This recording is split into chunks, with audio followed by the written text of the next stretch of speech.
What's up guys, it's Emily, and today I will be going over the process of riding a Mardi Gras float at Universal Studios Florida. And fun fact, I already filmed this video once, but you cannot see my head at all. You could see from here down. So here I am filming this video again. So let's try and get it right this time. There used to have my Mardi Gras beads here, and these are the ones that were on the float that I was riding on. And something that I forgot to mention the first time I filmed this is that when you get on the float, you are allowed to take beads. You're allowed to take 10 beads at the very beginning, and they suggest that you take beads that you want at the very beginning before the parade even starts when you're backstage, because you'll be throwing them out throughout the night and you won't know that you won't realize that you've got to leave any for yourself. And then if there's any extras, then you can take them, but they say only take at the most 10 at the beginning.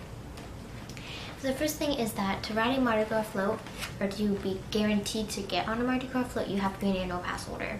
So you have to register online, you have to sign up beforehand. And then you have to go to the Studio Audience Center, which is to the right of the gate where you enter at Universal Studios Florida. This whole process happens on the studio side of Universal Orlando, not on Islands of Adventure. But if you don't have an annual pass, there is a way for just guests who are coming on vacation to get on a float. And one is that there are people who may be walking around the park who are trying to sign people up to go on a Mardi Gras float, but they are not always out. So you don't have that as your main way to try and get on. The best way, if you don't have an annual pass, is to go on the standby line, which is by the A Day in the Park with Barney show, because that's where they do the whole setup for the Mardi Gras. So that will be your best bet. But there's still no guaranteed chance that you will get on. It's just better than waiting for somebody to walk up to you in the parks or looking around for them. So the next thing is that if you do get a guaranteed, I guess you can say, spot on Mardi Gras float because you're an annual pass holder, you're going to get like a wristband. It's kind of like, you know those ones that you get at like the hospital, I guess? Like the kind of paper ones that you can't really tear, you have to like cut them off. It's like those, and it'll have a specific color on it. The specific color signifies a specific float. So you don't really know what float you're going to be on when you get your wristband, it's just based on color. And if you lose that wristband, then you can't go on the float. There's no other way to have a guaranteed spot on a float. If you lose that, if you lose it, then you're just not going to go on. So make sure that you keep that on all day long. Next thing is that they tell you that you have to get to the A Day in the Park with Barney area at a specific time. So our parade started at 7:30, so we had to be there between 5:30 and 6:30. But the parade can vary. It can start at 7, it can start at 7:45, start at 7:30. So depending on when it starts, you'll be asked to get there at a different time, I would assume. And then what they do is they'll give you a paper, and you have to fill out one for adults. And if you have children or minors, then an adult has to fill those out for them. And then they don't really tell you what parade float you're gonna be on then, but we overheard the guy, he said riverboat, so like we knew. So if you overhear, then you know what float you're gonna be on, but if not, then you just have to wait. And then what happens is they split you up into different groups. So what they did is they had little posters around the little Barney, I guess you can say, circle at different points, and each one had a different color, and it set the colors. So ours was dark blue, so ours was a dark blue background, so dark blue on it, or something of that nature. And then you all have to go crowd around to that sign that matches your wristband color, and you have to wait there for maybe 5 or 10 minutes, and then they actually tell you some information, like make sure you don't hit guests, don't try to hit guests. Accidents do happen, but try your best not to hit them. And then they show you how to throw Mardi Gras beads. I want to show you guys how to do that.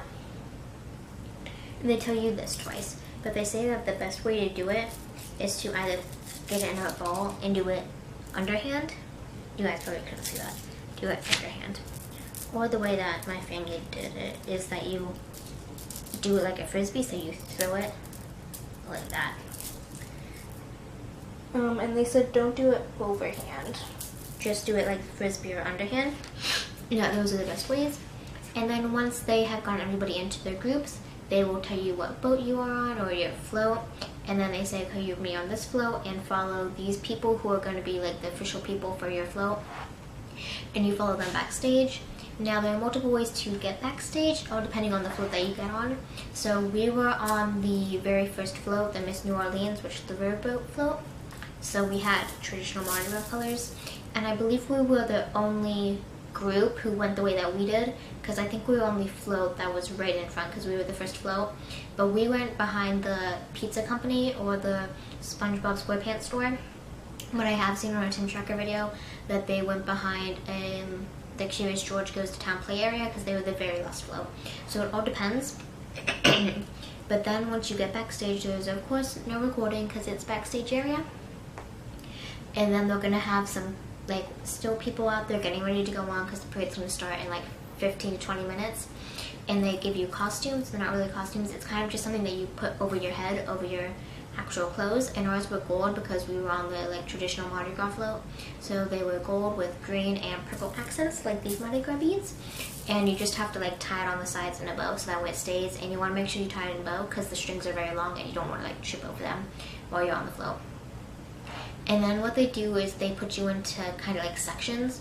So if there's 2 people in your party, then you go over here. And all the people who have 2 in their party go over there. And then all the people who have 3 in their party go in a spot. And all the people who have 4 in a party. And then 5. And then like if you have 6 or more, then just like tell us how many you have. And I think they went on first. I don't really remember if they went on first or not. But the float that we had 2 stories. I don't know if all of them have 2 stories. I know a lot of them do. We weren't on the 2nd floor. We kind of wanted to be, but it's fine because we didn't have enough people on our float actually. So normally what you do is each person has a hook of beads, and there's like a bunch of different colors. So ours had these colors on it, but there's like 8 hooks across. And I guess they didn't have enough people on our float, so it was just my family, the 4 of us. So we each had like 2 or 3 hooks that we had to throw beads off of. So it's actually easier for us than it could be for other people to throw. But once you do that, you go out into the public and you go down the strip. And they tell you that the halfway point is the Jimmy Fallon ride. So they tell you that the halfway point, they kind of stop the float for a second, which I didn't realize because I've never stood all the way over there. We usually stand closer to the entrance so that way we don't have to wait so long for the parade to come around. But they kind of stop the float for a second and you get to kind of take all the beads that you fall on the floor, because a lot will fall on the floor. Because what they do is they'll have like kind of a little package of each bead. So like purple, they'll have like a package of purple beads and it'll be tied up in like a piece of paper, and you have to break the piece of paper and then you can start throwing those. And when you break the piece of paper, a bunch are gonna fall on the floor. So they let you kind of pick them up off the floor. You want to get like a bunch on the hand that you're not throwing, so that way you can just take it off and throw with your other hand. So that's what they do, and then you will continue going, and you want to try and by the halfway point realize that you have like a good amount of beads left, because you don't want the people at the very end to not have any beads. So since it was only the 4 of us, we had like a bunch of beads. But if there was, let's say, 8 people on one side, it's probably going to be harder because you're only really going to have 1 hook. But we each had like 3 hooks to throw stuff from, so it was easier for us. So basically we got to the very end, and we had like just run out of beads before we hit the very end. So like everybody got beads from us. And then we had the person who like was on the floor with us, like the official, what is it, like Mardi Gras team member, take a picture of us, which I will put in right now. And that was us on the Miss New Orleans, which is the first float in the Mardi Gras parade this year. And then we went backstage, and it took a long time to get backstage. Like we were in the very front, so we have to go all the way back. So like if you're in the very back, it's probably not going to take that long for you to get to backstage, because there's a bunch of floats in front of you that are stopping before you. But we were the very first one, so we had to go back for like 15 minutes before we could get off.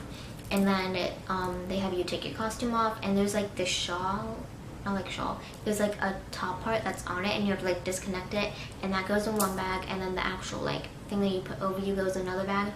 And then you get off, and then you have to wait a little bit for everybody on the float to get off. And then we thought we were gonna have to walk all the way back up to like the front gate that opens up to the parade, because that's where we came in from.